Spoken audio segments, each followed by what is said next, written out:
Magandang araw mga ka-solar. So muli tayo nagbabalik. Ang inyong ka-solar, si Solarens.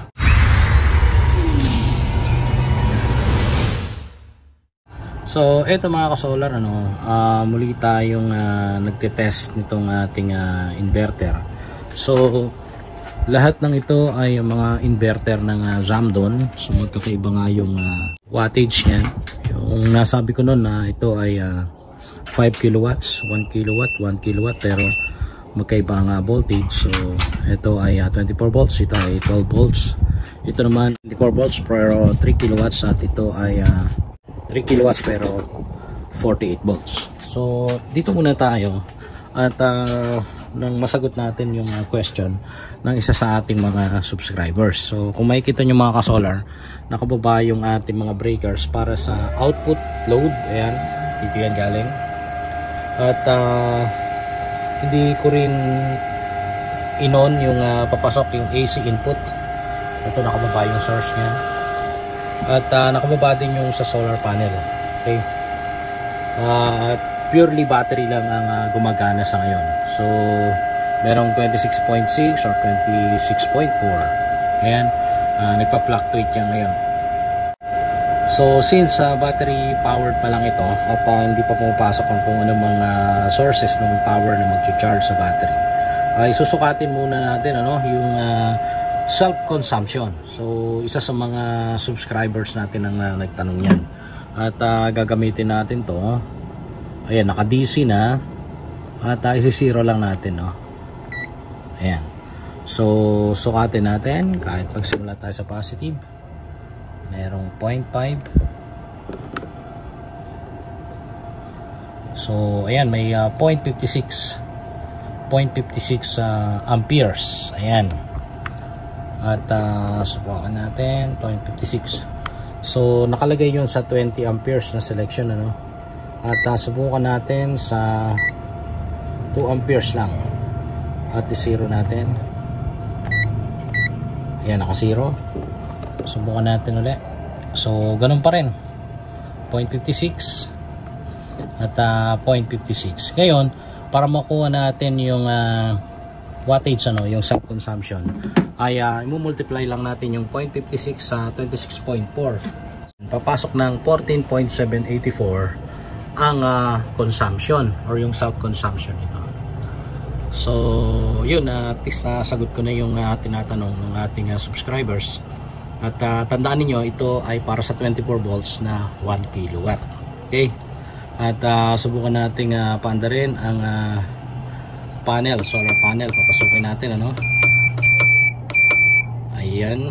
Tignan natin kung mayroong papasok diyan. Medyo kumulimlim lang. So hintayin natin na magkaroon ng dotted lines papunta rito sa battery from solar panel. So ayun, meron na 43.2 ang PB. So ito mga ka-solar, isang piraso lang na 500 watts ang nakalagay dyan sa ngayon. So nag-harvest na tayo. May 1.2 amperes na pumapasok. So check natin ng 1.2 amperes kung tama.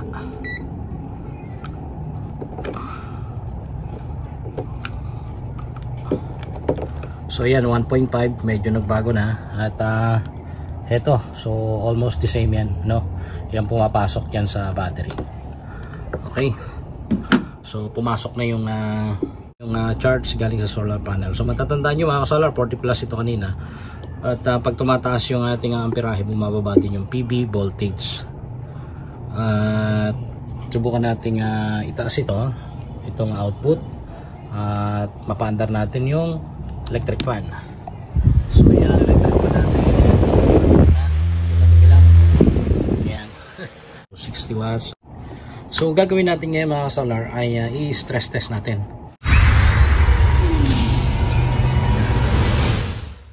So heto na mga ka-solar, ito na yung moment of truth. So nakikita nyo ngayon, meron tayong isang water heater. At itong isang water heater na ito ay more than 1 kilowatts ang power. So direct ito, ibig sabihin pag in-on natin ay magki-kick in na agad kung ilan yung kanyang lakas, kung ilan yung watts, kung ilan yung power. So nilagyan ko na ng tubig dito at ikinonect ko na rin. Ito yan.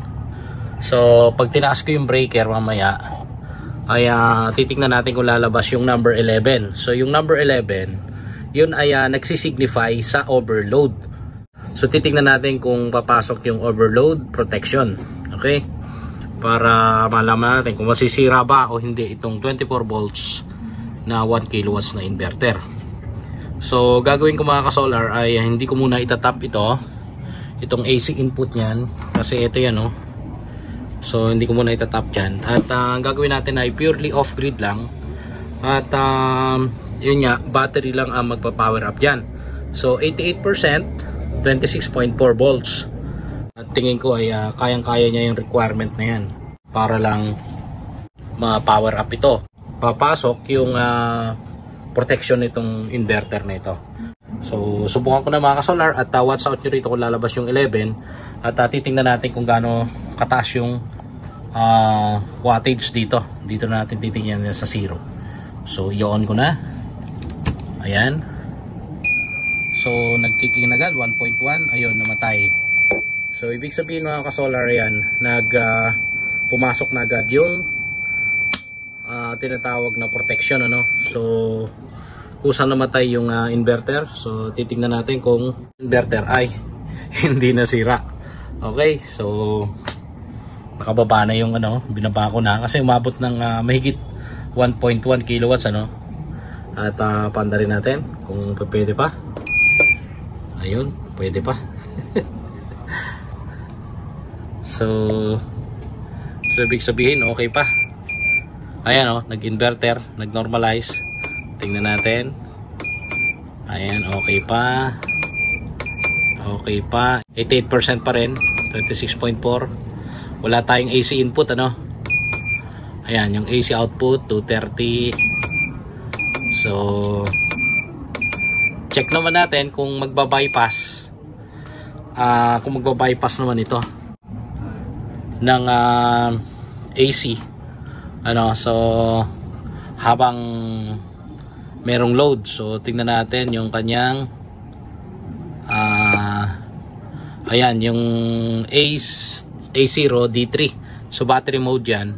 At kung ilalagay natin yan sa D1, magiging grid mode. Iba battery mode lang natin. Pero tatry nating lagyan ng AC input. Okay. So saksak ko yung AC input dito. Ayan.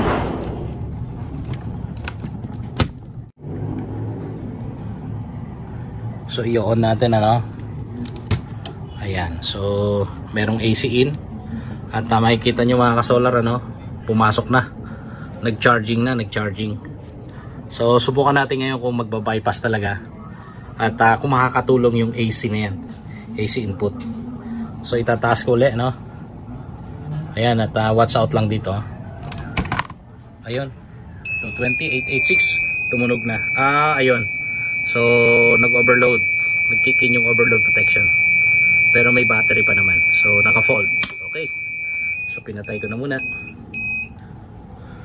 So ayan mga ka-solar ano, pagka nakapasok yung AC input ano, nagno-normalize pa rin siya although nagpo-fault at nag-kick in yung overload protection.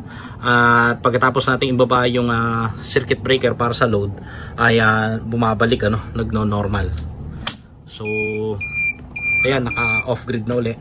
Tinanggal ko na yung sa AC input.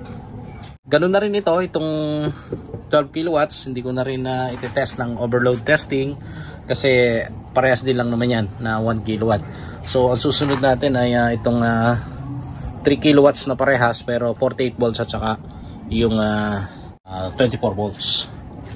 So yun lang muna mga ka-solar. At maraming salamat sa panonood. At muli ang inyong ka-solar, si Solarens.